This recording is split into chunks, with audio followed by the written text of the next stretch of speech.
Thank you. So looking for approval of the agenda and late items. Move Director Adams, second Director Dixon. Any discussion? Hearing none. All in favor? Contrary, motion carries. 4.1, we have the draft Electoral Area Services Committee meeting minutes of May 12th, 2022. Okay, move Director Stewart, second Director Johnston. Any discussion?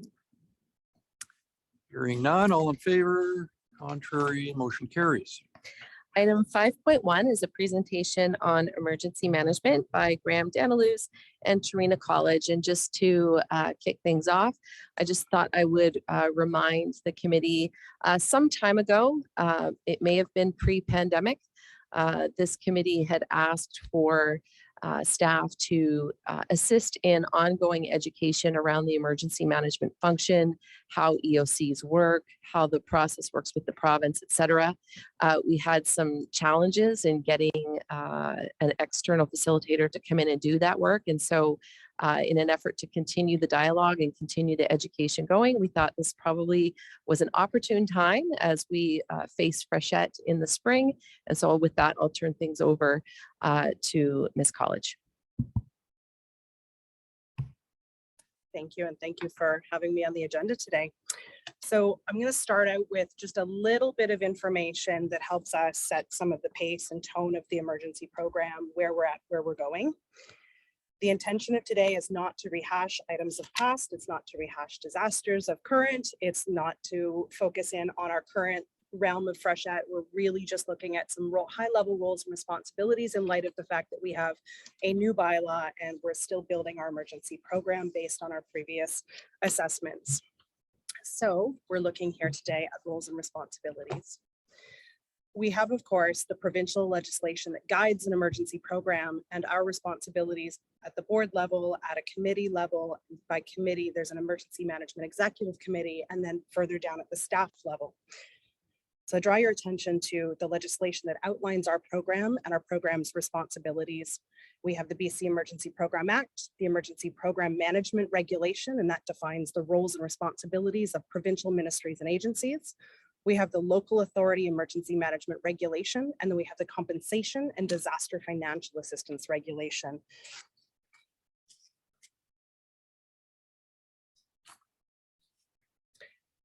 The focus of the Emergency Program Act and an emergency management program is emergencies and disasters as defined by this suite of legislation.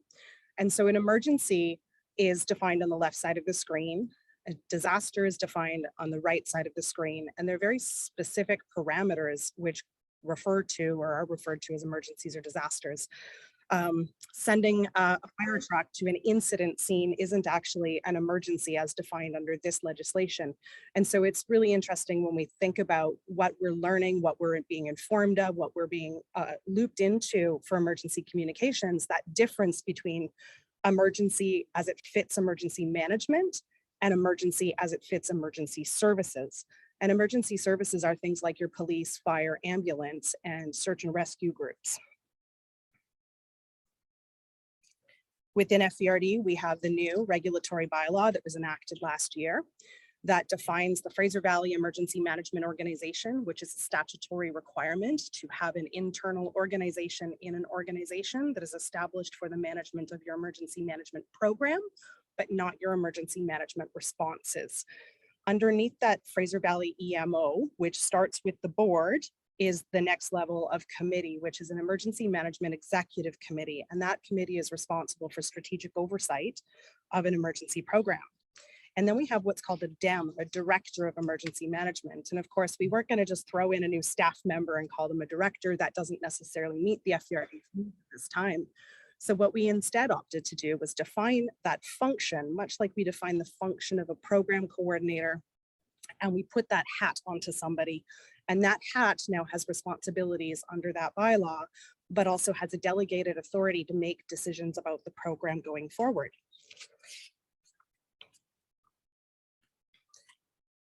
When we move into operations during an emergency, we have an emergency plan. We can use our emergency plan whether or not we have a state of local emergency. We do not need to have a state of local emergency declared in order to enact a plan. We do need to declare a state of local emergency if we wish to use any of the 8 legislated authorities that give us more power to do more things that are slightly different than the average day. And so under this state of local emergency, it's really important to know that a state of local emergency is not a communication tool. We hear often in media that a community didn't declare a state of local emergency and they should have because they need to for all sorts of reasons, typically American media driven in the sense that in the United States, you have to declare a state of local emergency to be eligible for funding and compensation to your local authority. We're not the same in Canada. Specifically and only we need to declare a state of local emergency if we need one of those powers. And so I've bolded the key level information in there. And I'm not going to read these to you. I know they're wordy slides, but ultimately, if we needed to acquire or use land in order to control an incident or maintain public safety, that's an authority that we have.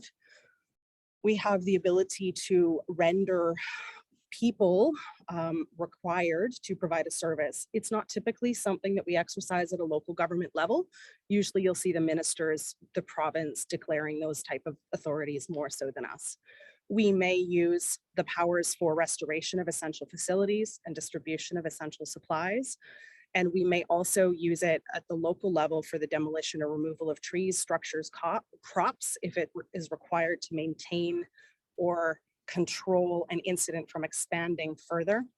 And again, these things may sound like we can just run full steam ahead and do them, but we certainly have to go through documentation processes as to how we came to the decisions that these are the only options, so that when we are making decisions, we know that we've got our due diligence done. We know that the province understands it and supports it. And if there's something that is very likely to continue for a long term, that the board, through the Director of Emergency Management role or EOC Director role, through the CAO and to the board, is informed of those pieces, and there may come opportunity for greater engagement at the board level.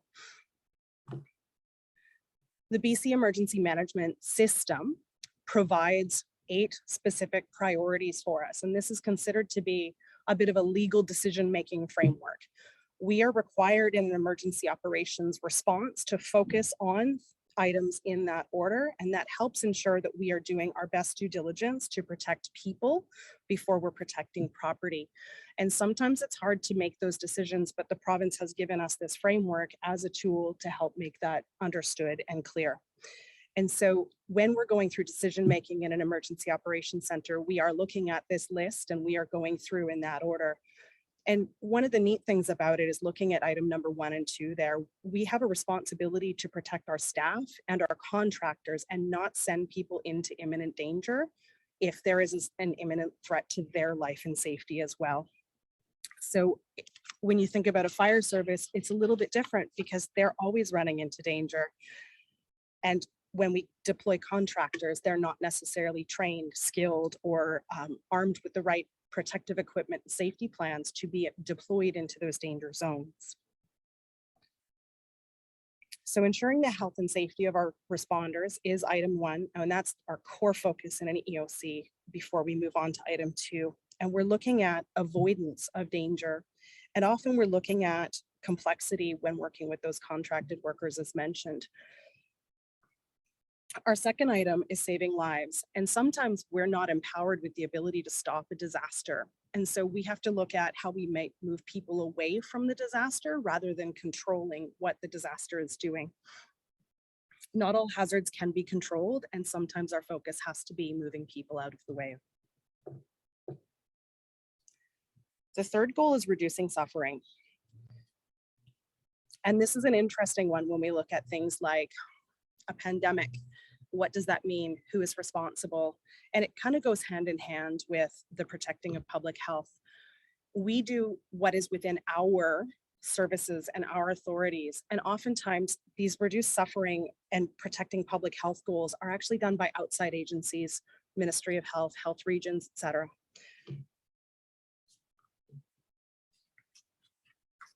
And this one is a really important one for any local authority to understand. We need to protect our corporate infrastructure that also equates to maintaining civilian life in our jurisdiction. And that sometimes may include protecting fire halls or sewers and water systems, potable water systems, to make sure that people are capable of being sustained where they are if there isn't an imminent threat in the place that they are at.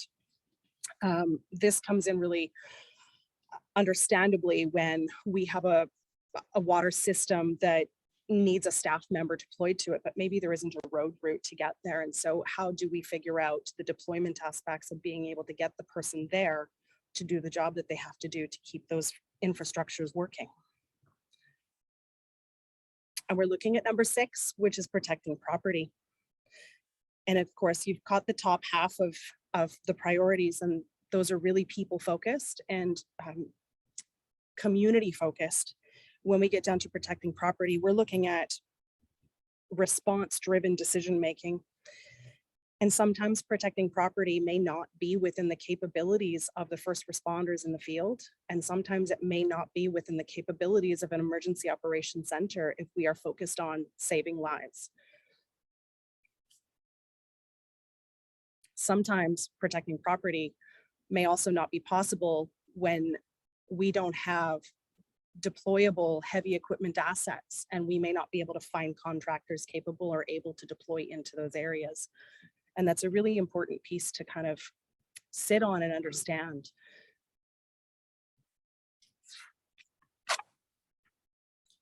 Following that, we look at the protection of the environment. And this is always an interesting one for me because we look at environment as number 7, but we also have to consider sometimes that environment sustains people living upon it and living within it. And we sometimes end up with decisions about protection of the environment that are hand in hand with life safety. And the last goal is to reduce social and economic losses. Social and economic losses might mean protecting businesses and protecting community service agencies. Within the EOC, we have 5 management pathways. There is an EOC director or command and management, and this is modeled both in an EOC structure and in an incident site structure. So you can imagine, if you will, that a first responder team in the field is actually doing the same type of procedures and looking at the same systems and structures.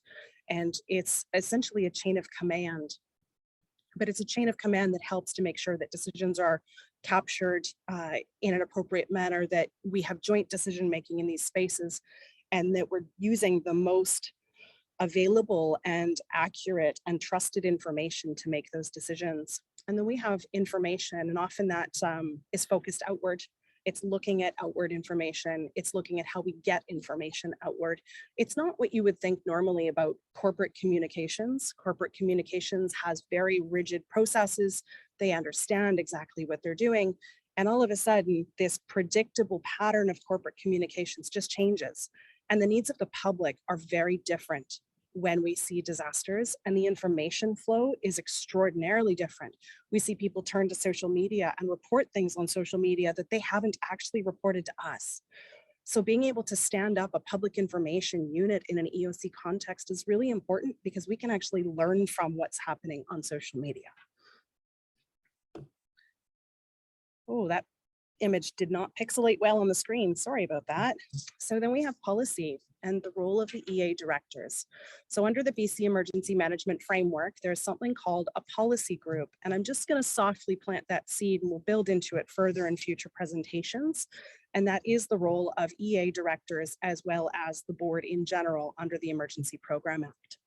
And so the policy group provides sort of an overarching strategic outlook. And if there is something that is grander than what the EOC director can authorize, can do, can perform, something grander than what our CAO, CFO, and director of emergency management can do, and we need to have a different decision that we can't make at the levels that we have, that we are, that can eventually be escalated to a board level policy group. So the policy group can make the executive decision on whether or not we support those initiatives. What's not reflected in this slide is that, of course, once it passes the EOC, we have a provincial approval process on things. And once we get those provincial denials, then we would bring back those pieces to a policy group. The policy group, as we did in the last event did evolve us to the point of reporting outward in a more prescriptive manner, knowing that we're going to provide routine briefings, knowing that you have a two-way reporting chain through the CAO is an important piece when we're active. And knowing also that the policy group, while EA directors often have a media presence in their local community during an emergency, it's so very important to understand that policy group members need to redirect those media inquiries, firstly to the public information officer, and then secondly to the CAO. And the rationale behind that is that A, we documented in an EOC. Every single media inquiry, we're looking for key themes and patterns that come to us. If 3 different media outlets are asking us about the same thing, we're going to look for the right messaging to respond to that.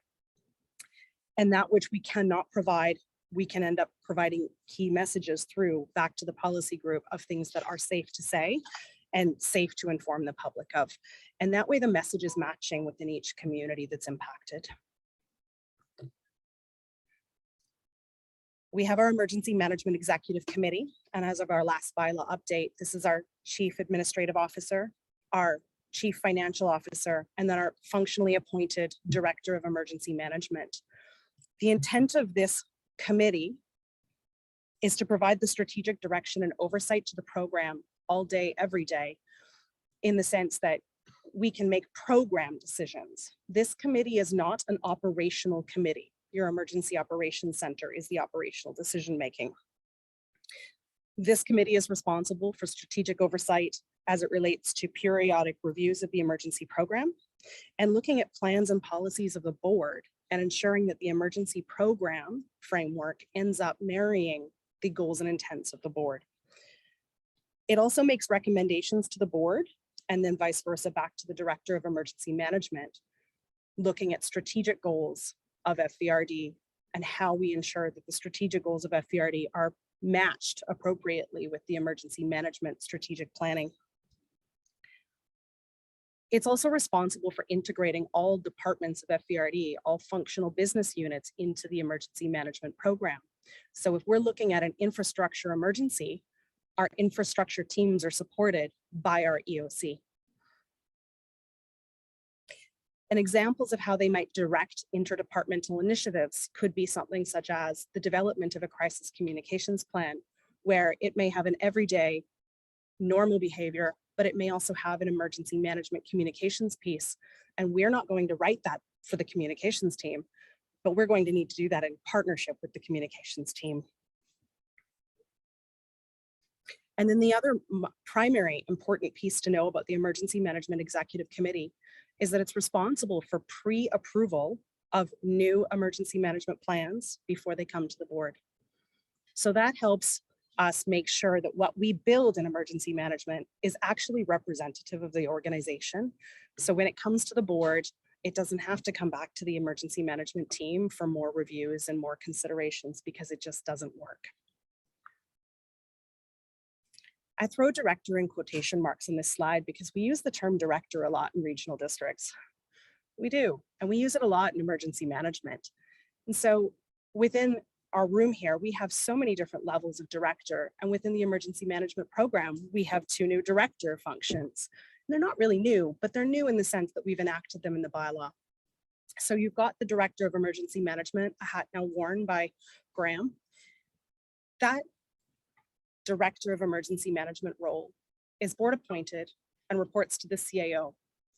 That role receives support from the Emergency Management Executive Committee and reports in with program ideas through the Emergency Management Executive Committee. And that role appoints the Emergency Program Coordinator function, which is a hat that I wear.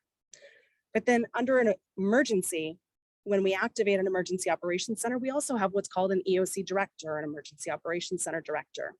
And under our bylaw, that function has the ability to spend unbudgeted money up to a threshold approved by the board, up to another threshold that has to be approved by the CAO. And then over and above that needs to come to a higher level of scrutiny if it's not something that we're receiving provincial funding for.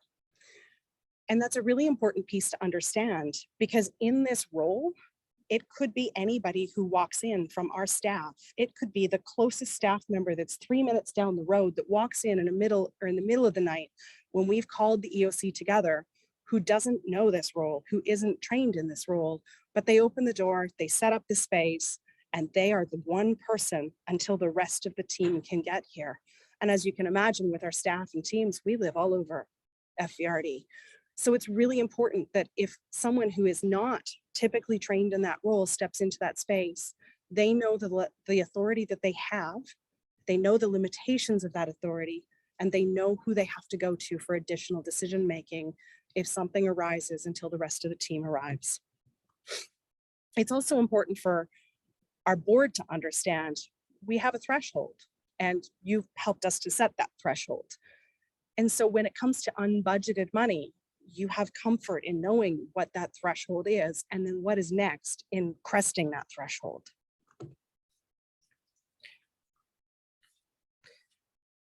I wanted to take a very short moment to remind everybody about our emergency alerting system. You'll notice that if you're using it, we've recently issued a contest, and that's sort of in tandem with May's Emergency Preparedness Week.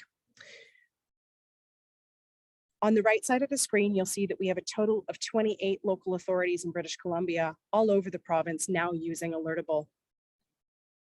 On the left side, you'll see a list of different services. And I just wanted to take the moment to reflect on, Alertable is not an emergency alerting app. Alertable is an emergency management alerting system or a public notification system. And we're still getting feedback from people that they don't have a smartphone or that they live in an area without cell service. And it's so important for us to understand that people can sign up. They can go to our website, fvrd.ca/alerts, and they can sign up to receive an email of an emergency alert or a landline telephone call if that's all they have. And we really want to get that message out there so that people understand that our alerting system is still better than waiting for someone to knock on the door, because there are lots of areas in FVRD where we have maybe police, maybe fire, maybe search and rescue, and maybe BC ambulance. And a lot of those areas that are lower in technology availability would have a long time to wait for someone to come and knock on the door if those first responders were trying to rescue people and focus on BC EMS goal number 1 of life safety. So please do continue to share in your communities the importance of our emergency alerting system. And we will continue to build into that system in a way that helps our citizens to receive our messages faster. And what I can also share with you that I'm really keen to share with you is that local media outlets are actually monitoring our alertable feeds. They're now tracking that. So while we may issue something through what we would refer to commonly as an app, the radio is tracking it. The radio stations are tracking it. The television news stations are tracking it. When we hit send on those messages, it's more public and more available to our citizens than waiting for a knock on the door. And lastly, we'll come back to you in the future, and we'll build a little bit more of a habit of coming to bring you new things and close out old things. And we look forward to reporting to you on a hazard, risk, and vulnerability assessment. We have an RFP posted for that right now. I listed completion of our EOC conversion. That being said, the technicians are downstairs just finishing up the final touches.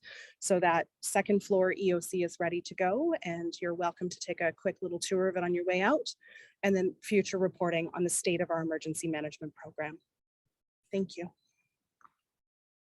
Good. Thank you, Tarina. And I will open the floor up for questions and comments from directors. And once again, I'll remind directors that today we're talking about procedures and protocol around emergency management for today and in the future. So with that, question, I see Director Angar, then we'll go Director Bales, Davidson. Thank you, Chair. Yes, very briefly, thank you for that presentation. And I just wanted to say that the Alertable app, I think that's really key that you've hit on there, that most people don't really realize that it's anything other than an app.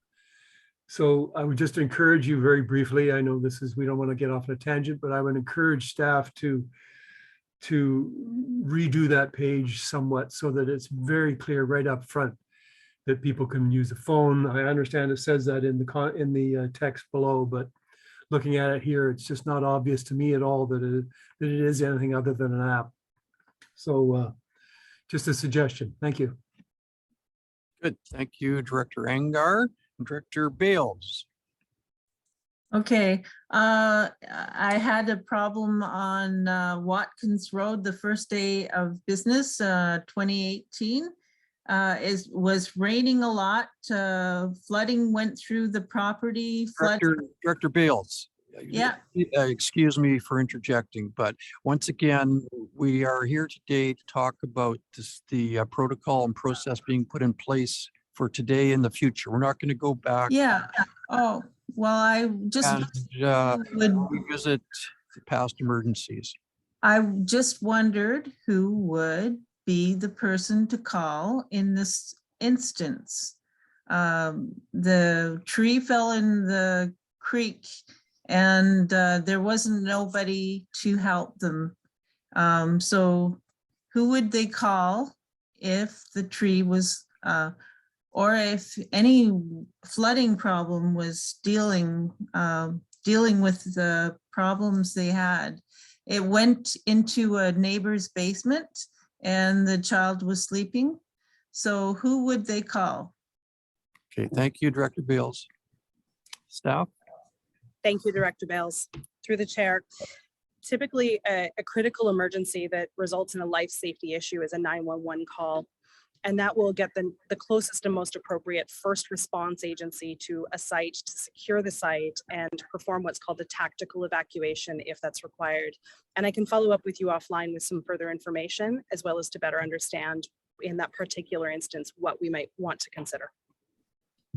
Yeah, okay. Good, thank you, Director Bales. Director Davidson. Thank you, Chair. Great presentation. Thank you very much, Ms. College. A couple questions. One is on the spending caps. I'm wondering if that's incident by incident within the state of a local emergency, or is it over the local state of a local emergency as a whole? Is my first question. And my second question, at the very beginning of the presentation, you brought up a slide which had a quote from, I'm not sure if it was the Local Government Act or the Emergency Management Act, but it referred to the regional district's role, I'm presuming, in both response and recovery response and recovery activities. And through this last, through the atmospheric river event, I've come to understand the distinctions way better than I had before. And I'm mindful of, I think we passed a resolution where the funding we receive for recovery activities would go towards those only covered by existing service areas. So I guess my question, apologize for how wordy this is, but when I'm seeing something in the legislation which sounds broad, it just says we're involved with recovery somehow, but our own focus has been narrowed to only look at recovery within service areas. Is there an alignment issue there? I mean, there are obvious challenges on funding for getting involved for recovery efforts when there's no service area, but it's taking that approach. Is there any conflict with what's in the legislation when it calls upon us to manage recovery efforts within our area, even though it may be on, we have private citizens who are doing DFAs, nothing to do with the regional district, but is that aligned with what's called for from us in the legislation? Hope that makes sense. Through the chair to Director Davidson, thank you for the questions. Very good questions. Firstly, in regards to the spending authority, it is essentially per transaction in an EOC space. So if our EOC director needed to expend more than that threshold and EMBC denied that capability, we would then go through the processes for that transaction. It's not incident specific, it's not task specific. I hope that helps to understand. And if not, let me know and we can connect offside. As for the recovery regarding service areas and the quotation, yes, you're absolute in that I put it in quotation marks and I placed it in quotation marks. It is a direct directive from the Emergency Program Act. We must establish and maintain an emergency management organization to develop and implement emergency plans and other preparedness, response, and recovery measures for emergencies and disasters. And while that sounds extraordinarily broad, Emergency Management BC, much as they do with emergency management planning and much as they do with the financial realm, has many more guides that document exactly what we are authorized to do, how we are authorized to do it. And I carry a lot of that knowledge in my brain. While it's publicly available online, there are provincially provided recovery guides that help us to understand that. And diving into the concept of service areas, we could be here all day and probably all night. We need to prioritize the recovery of the services that we provide before we can recover in non-services, if that helps to understand it a little bit better. And then if there are things that we can get funding from other agencies, parties, and players for, we can then look at recovery beyond service areas if there is funding available to do those. I hope that helps. It does, but maybe we can connect offline, and I just have a couple more questions on it. It sounds like by having that motion come before the board, we made a choice in the matter as opposed to following a provincial requirement. And I guess there's a difference between following a requirement versus following a guide. But yeah, I'll touch base with you later. I'm good for now. Thank you very much. Good, thank you, Director Davidson. Other questions, comments? I had a question, so I'm not sure that I really understand this, but under a state of local emergency, Trina, you listed about 8 powers, I believe, and some of them seem somewhat draconian. There's some pretty strong powers there. How is the decision made as to bringing those powers into place? Thank you for asking.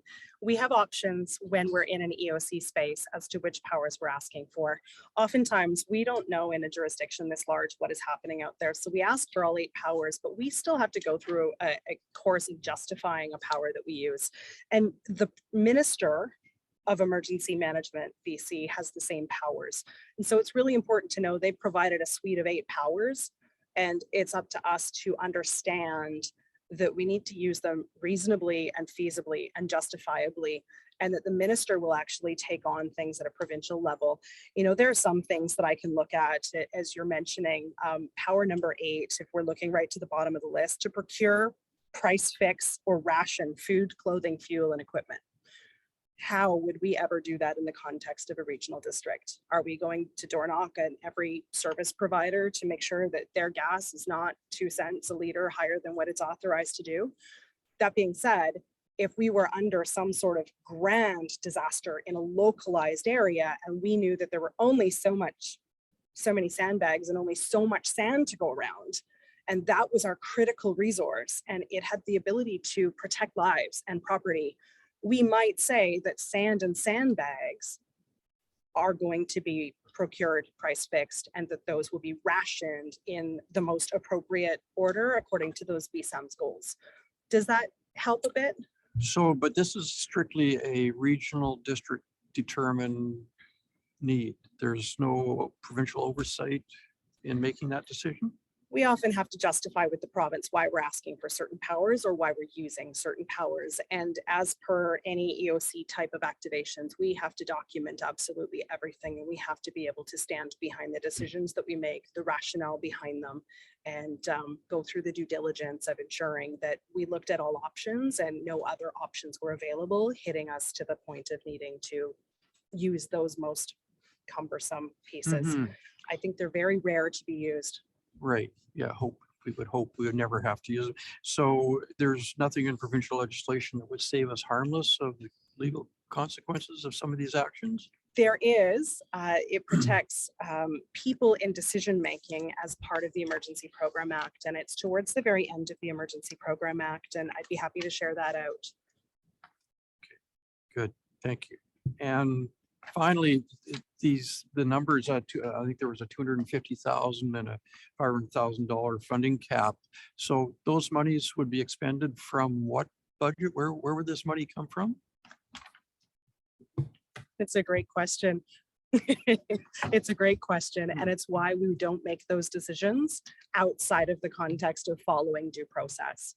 So if there were some sort of case that had to follow that process and procedure, it's not something we're going to make a decision independently in an EOC context about. It's going to be brought through the EOC director to the CAO, likely through the CAO to the CFO to connect, figure out what we can do, what is reasonable, what is feasible. Is it a life safety issue or is it a property issue? Is it a life safety issue or an environment issue? How do we justify asking for something that isn't budgeted? And I would leave that to the people that know more about the dollars in the back end than I ever will. Okay, good. No, thank you for that clarification. That makes me feel better. Any directors with further comments, questions?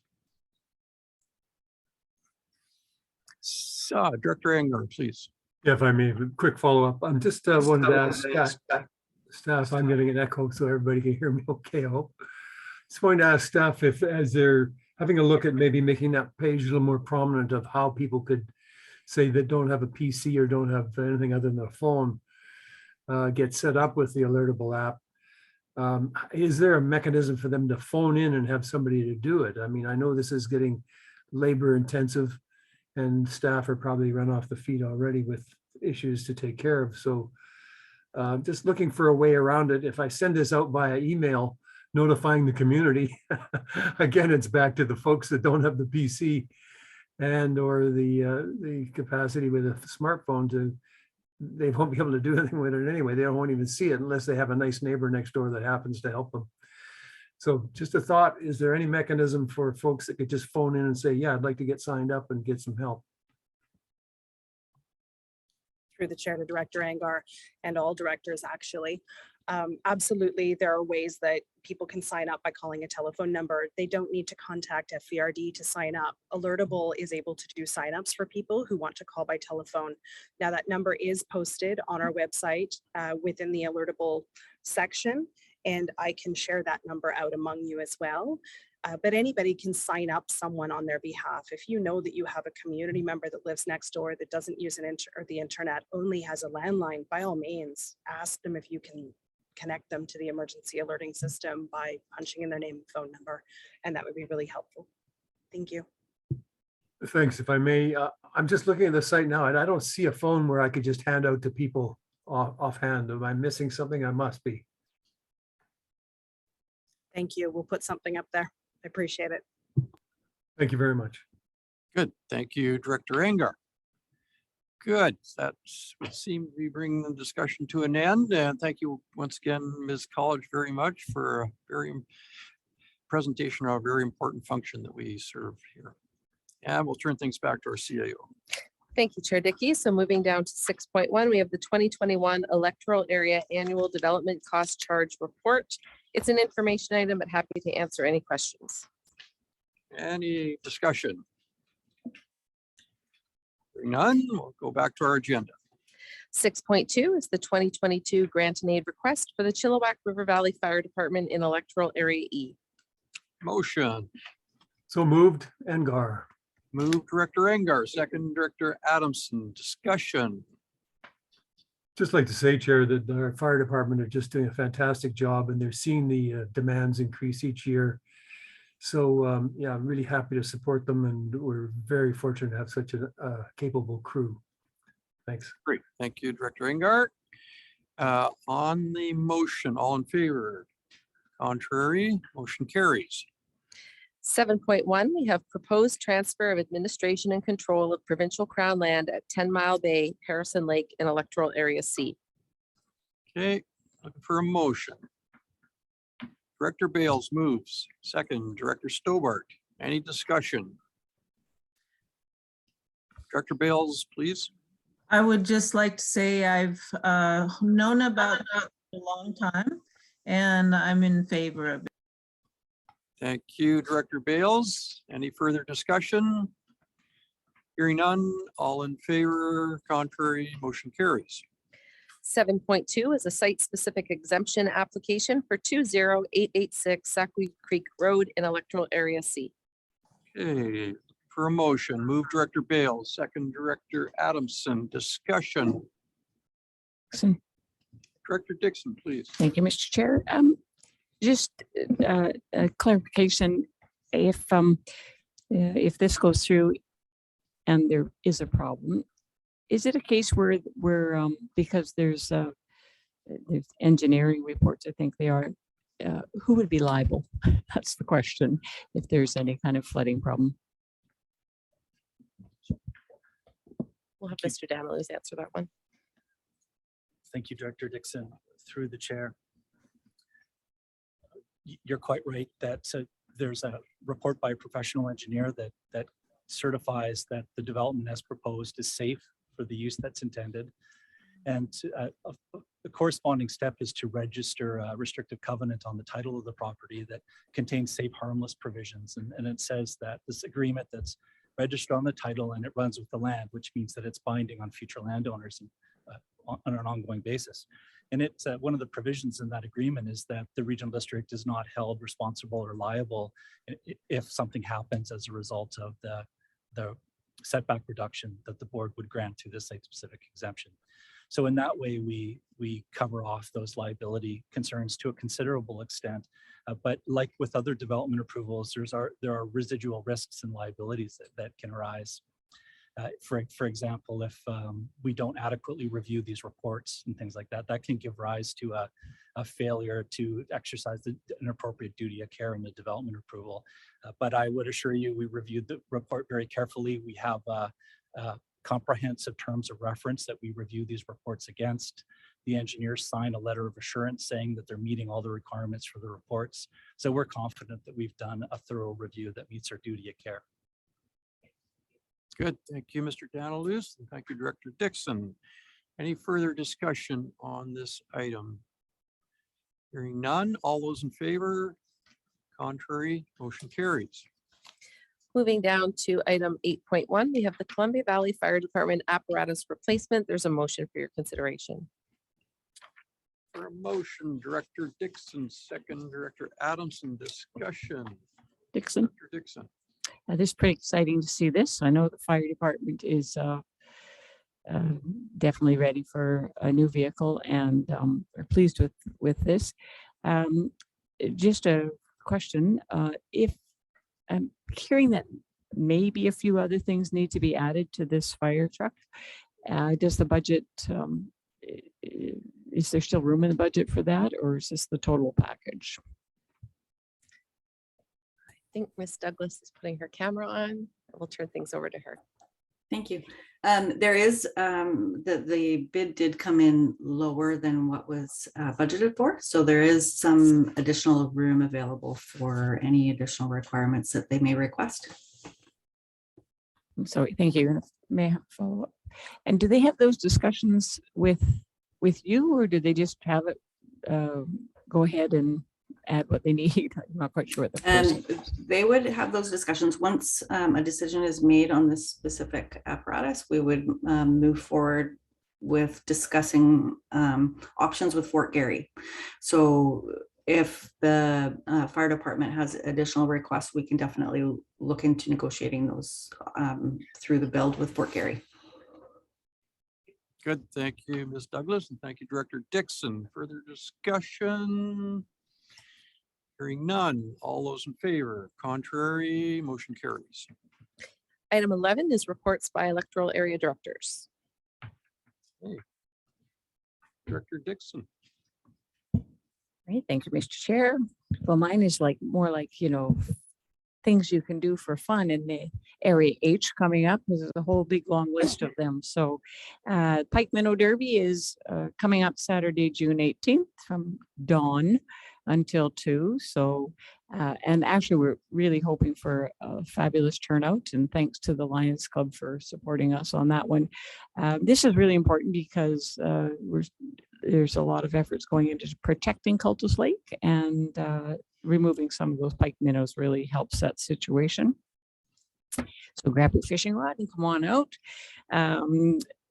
Cultus Lake Day is the weekend next after that, which is June 25th, and starts with pancake breakfast at the Cultus Lake Fire Hall at 8 a.m. I think it is, and parade and just a full day of fun activities. And again, it's nice to be able to get out and enjoy being with others and in the community. So we're a lot of efforts going into that, looking for a great turnout there. July 1st is a Columbia Valley Day where we're well, it's Columbia Valley, so it's a little different, but there's a little parade and the soapbox derby. So we're looking for people to build a soapbox and come and run it down the hill. Fire department's really involved with that, as well as some new people on our social committee. And so that looks to be pretty exciting. And Purple Haze is happening also up in Columbia Valley. It's not till July, but it's a limited participation. So that one is a fundraiser to support the recovery for the Chilliwack Cultural Center. So Purple Haze is held at the Lavender Farm up in Columbia Valley. So it is pretty exciting to see that the Chilliwack Cultural Center is working, bringing people up into the valley, I think, and trying to show that off as well. So that one's July 16th. One of the ongoing things that we're working on is just dealing with the gravel fines that are getting into the creeks up there. And it's concerning. And so we have a meeting coming up with our MLA just to show her what's going on with those and to see if we can continue to work with the gravel mine to find a way to keep them out of the streams, because they're fish bearing streams, and again, that's a concerning one. Summer's coming. One of these days we'll see it, and we know visitors will be returning. So finally, we're getting ready for that, and they're really working on the messaging, protecting this gift, and getting that out to all our visitors to help us look after the place. That's it for me. Thank you. Good. Thank you, Director Dixon. That's a happening place. Yeah, sounds good. Director Adamson. Yeah, thank you. I'm not as busy as Director Dixon, but yeah, some weeks.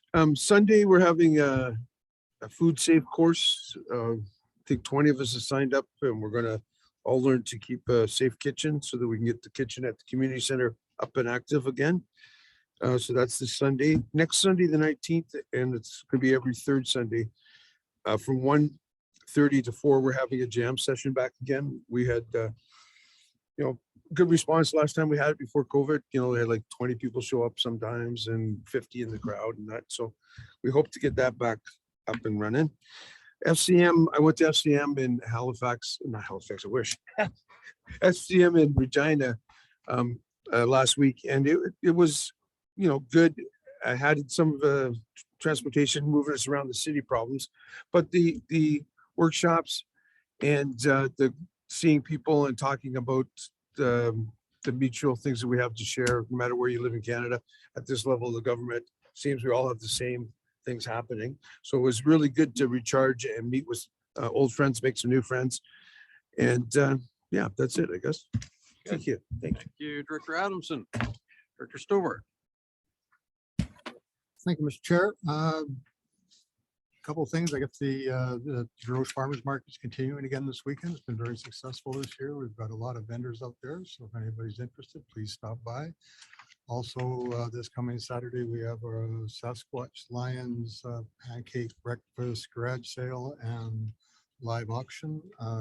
Their biggest fundraiser event of the year. It usually gets some great support from our farmers, unless if it's a sunny day, it's going to be tough because they're all going to be out in the fields trying to get out and get some crops in the ground. I'd also like to send out a thanks to Mission RCMP and Ministry of Highways for having some temporary, much lower speed limits put on a couple of our side roads, which have been seeing some extremely heavy industrial use. So kudos for that. And I think other than that, the cows are damp, but they are content. So Good. That's the way we like it. Thank you, Director Stover. Director Johnson. Thank you, Chair. Not a whole lot to report from my last reporting, but continuing to work with our volunteer fire department in getting them set up in their new space. We did have the fire protection services set up in Boston Bar in the park there last Saturday, and sadly it wasn't all that well attended. I think we maybe only had 15 people, and the weather was perfect, so I don't know if people are still just COVID bound and not used to getting out and about, but anyway, for those of us that went, it was really well done, and we appreciated them being there. Thank you. Good. Thank you, Director Johnson. Director Davidson. Thank you, Chair. So as you mentioned, I think from RACS, Director Horn, Mayor Horn had invited Director Stober and I to start discussing some of the challenges that, as we understand them, facing the Hatzic watershed. And yeah, great thanks to him for reaching out. In a similar way, our MLA, Pam Alexis, had reached out to us to talk about essentially the same subject matter, and we met with several representatives from various provincial ministries. So thanks to her for reaching out our way as well. And it sounds like we're getting a broader awareness of some of these challenges. I'm not sure where that'll go, but it's good to have those discussions. And I think Director Stover and I have also been invited to attend the next DAID session, which is this Monday. So we'll see what happens, but looking forward to it. Thank you. Good. Thank you, Director Davidson. Director Engar. Thank you, Chair. Yes, well, I took the plunge and had our new Fire Smart coordinator do a home assessment on my property, and I failed miserably. Actually, with all the amount of work we've been putting into it, we have made some progress over the last couple of years for sure, but there's always more to do. And clarifying with him, it's good to know that the numbers are not significant of failure so much as they are showing that you have an opportunity to progress. So I'm going to take that as a positive half glass full rather than a half glass empty, and continue marching on. As well, I hear most people in the communities around me, you can hear the lawnmowers start up as soon as we were sort of dancing between the raindrops. So people are anxious to keep their yards cleaned up and ready for fire season. If it does hit us, we're kind of hoping it doesn't, but better to be prepared than not. And people are busy planting and getting ready for summer rather, for sure. As well as Slessy Road area that the Chilliwack Lake Road washed out. I know it is now fixed and is easy to transverse, whereas it was down for quite some time. Another area up near Chipmunk on the Bench Road, which had completely wiped out over the flooding season, is in very good shape again. They've spent a lot of time and effort doing a great job. Our roads crews have done a lot of work there, so thanks to them. And we have one upcoming interest that I hope everybody will participate in. Put your knee braces on, and it's the 25K run down the Elk Mountain into the top of Slessy Park. I must say I'm not going to be doing it myself, but it's definitely for the young at heart and young at knees. The ambitious ones, we'll be cheering them on from the sidelines. So that's July 7th, 25K run. Thanks, that's it for me. Good. Thank you, Director Engar. Director Bales. ACES got their start on the food producing garden, and they're well on their way. It was an interesting hearing about the gravel having issues with the creeks. That was probably the reason for some of the creek damage in Lake Eric. But yeah, anyway, so much for that. And I guess that's about it. Good. Thank you, Director Bales, and I have nothing to report from the Popham area, so we'll turn things back to our CAO. Thank you, Chair Dickey. So now we move to public question period for items relevant to the agenda. And for that, we ask for help from our corporate officer, Jamie Van Ness. Good afternoon. So we have 5 members of the public that are joining us in the boardroom today. So this would be your opportunity to ask a question for any items relevant to the agenda. If anybody in person today has a question. And okay, we just get you to step up to the podium.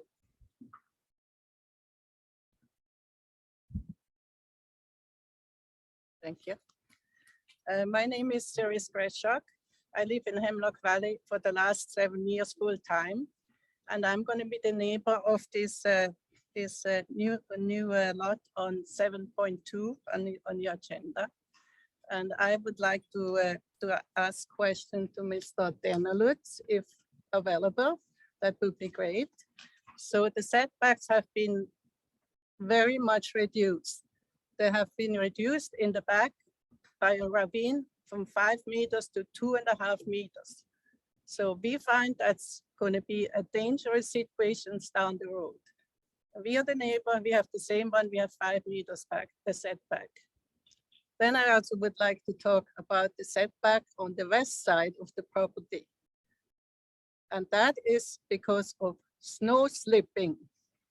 We have a 45 degrees angle on our roof, and the snow comes down not easily, it comes down in a roar.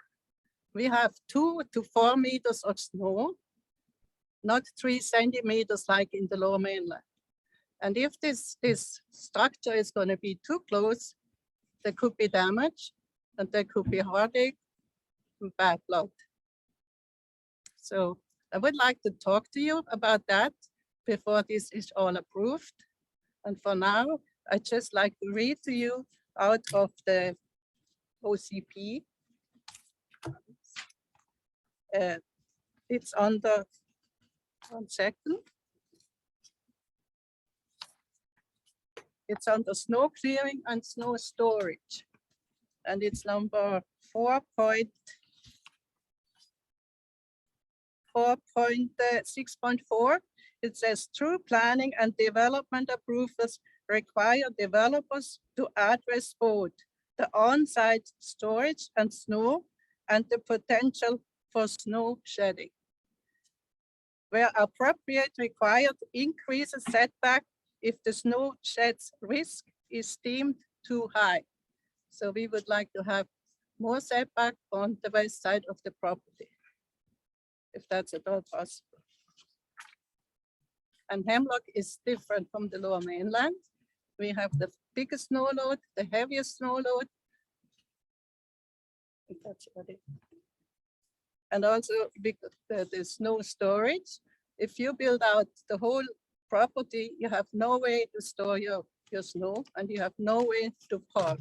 And I don't know if you have talked to the Minister of Transportation, and the Fraser Valley and the Minister of Transportation had a meeting, and every homeowner, every new application has to have room on the property for the snow.